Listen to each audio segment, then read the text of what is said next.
Yo, YouTube, what's going on? It's your boy FaZe Elite. We are back with another video, guys, and today, man, what in the world? We got another champion in the Call of Duty League and a lot of drama this weekend at CDL New York. My voice might sound a little raspy because it is. New York Subliners are your CDL New York champions. They win their own home series, and Temp gets his first, quote unquote, tournament dub of his career. A lot went down, and I want to talk about all of it. So let's get right into it. Let's go. So the weekend wasn't as drama filled as we all hoped it would be. Obviously, going into the weekend, FaZe was threatening to break gentlemen's agreements and use the AUG. Going into the first match, we were all like, oh baby, this could be where chaos reigns supreme. But instead, FaZe decided to step back and follow gentlemen's agreements. But either way, there were a lot of questions going into this weekend about how the new meta would play out with the change to the MP5, the gentlemen's agreements around the 10mm ammo, and the ammo for the Uzi. So we are back to a 9mm MP5 this weekend, and we were expecting a pretty heavy M4 meta,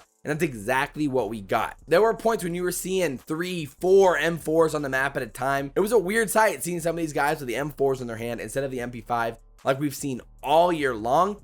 And it definitely put some question marks into some of these changes that some teams made, where you're dropping a guy who has a lot of talent with an AR to then switch to an AR meta. There's a lot of questions there, and that's why we're hearing the rumors today about the potential of 10mm returning and getting un-GA'd, coming back from the grave after this tournament, because some teams did not like how this played out. So maybe by the time we record the podcast or tomorrow, we'll have a better idea of what's happening with the 10mm ammo, but that is something to keep an eye on this week. So let's talk about FaZe. Spoiler alert, but we finally got the matchup we've all been waiting for all year long, the elusive FaZe versus Chicago matchup. And it was exciting to see the viewership for the CoD League kind of spike for that matchup. It hit over 110,000, which is by far the best it's been in the online league. So that was really exciting to see. Obviously, this matchup's been hyped up all year long, and the Huntsmen came out on fire and absolutely smoked them 3-0 in the semifinals. The Huntsmen punched their ticket to the grand finals. FaZe looked confused. It was a weird series for Atlanta overall. Of course, in the tournament, they started off against Paris,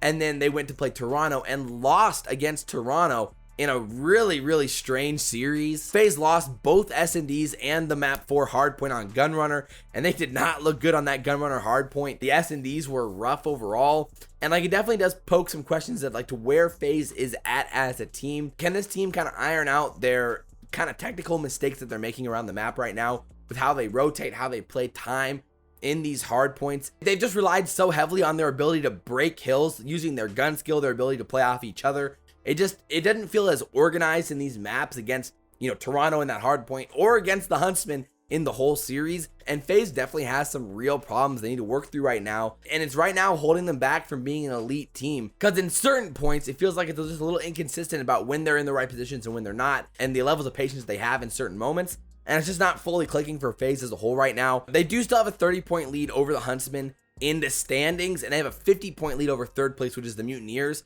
So they're in a pretty good spot right now to finish top 2 in standings overall because of their previous success on the season, and be in a really good spot for champs. So they should be feeling pretty good about that, but they've got to iron out some of their problems here moving forward if they want to see a grand finals appearance at champs. Priest and Major Maniac have been a little questionable, I think, at least in my opinion, the past event or two. Priest has really been struggling in the slaying department and just not winning the gunfights he would normally win that you'd expect Priesta to win.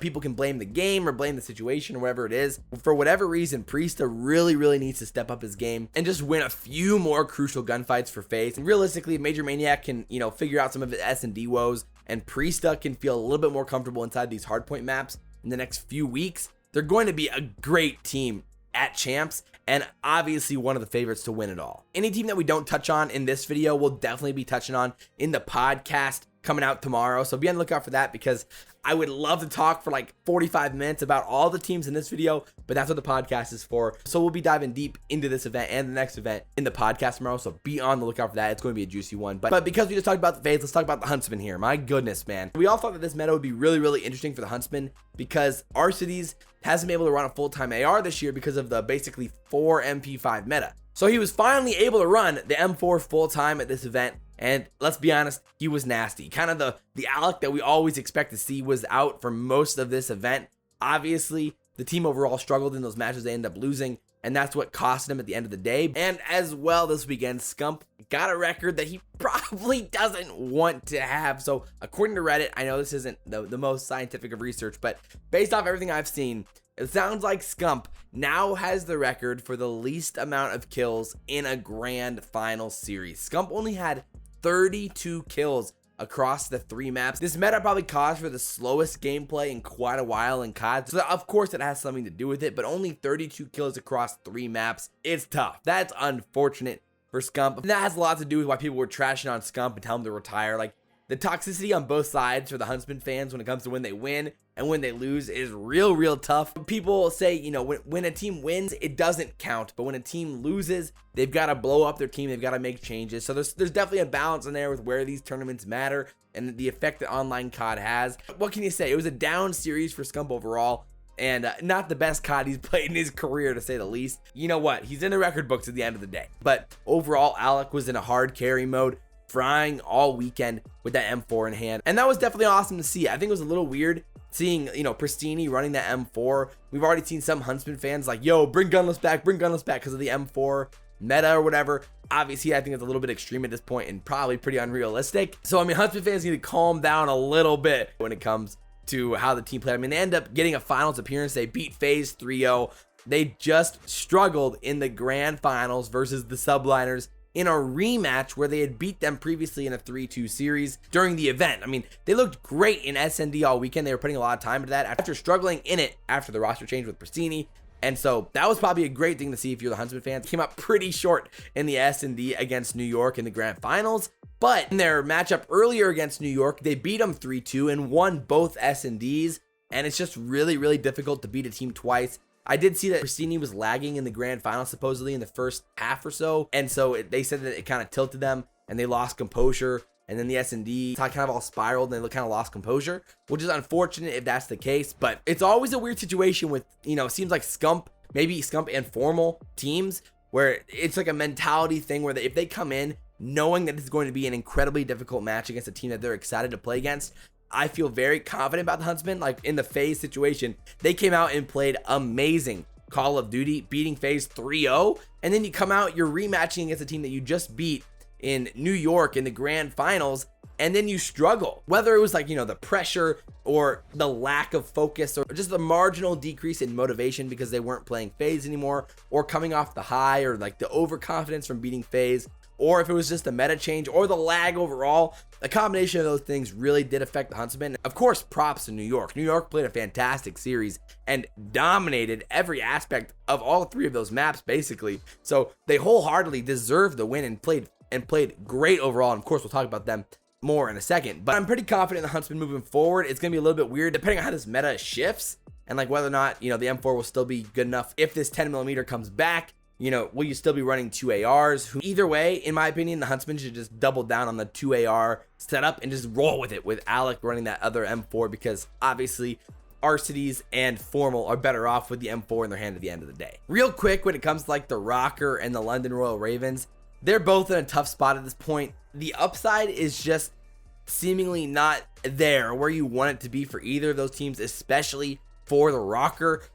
Whatever it is, whether it's the online, whether it's the connection, whether it's just that teams caught up to their strategies and how they played Search and Destroy and Hardpoint overall, you know, maybe they were ahead of the meta earlier on in the year. More than likely, it was a combination of all of those things.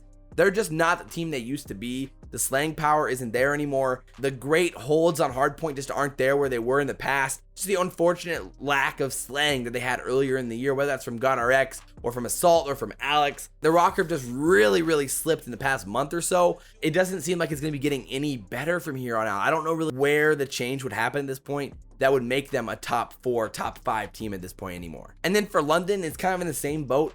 Like, I'm not sure the upside of Shawnee at this point. At this point, I think we've all got to be pretty low on like where Shawnee is as a player right now for London. Maybe you bring back Rated in some way and make those pieces fit again with a new 2 or 3 AR meta. But this whole year, we've continued to emphasize on the potential that London has with, like, you know, Scraps and Dylan and Wuskin's the absolute AR monster this year. But for whatever reason this year, they just cannot turn that corner and become a dominant team. I'll be really surprised if they come out in the next, you know, 3 weeks and really look great. they're probably just gonna be a middling, decent team from here on out. New York. Oh my goodness, guys. Temp got his first win of his career. Whatever you want to call it, you can call it, you know, a championship, you can call it a tournament win. But this is the first time Temp can be crowned the winner of a tournament in his career, which is crazy to think for how dominant he's been as a player throughout multiple titles.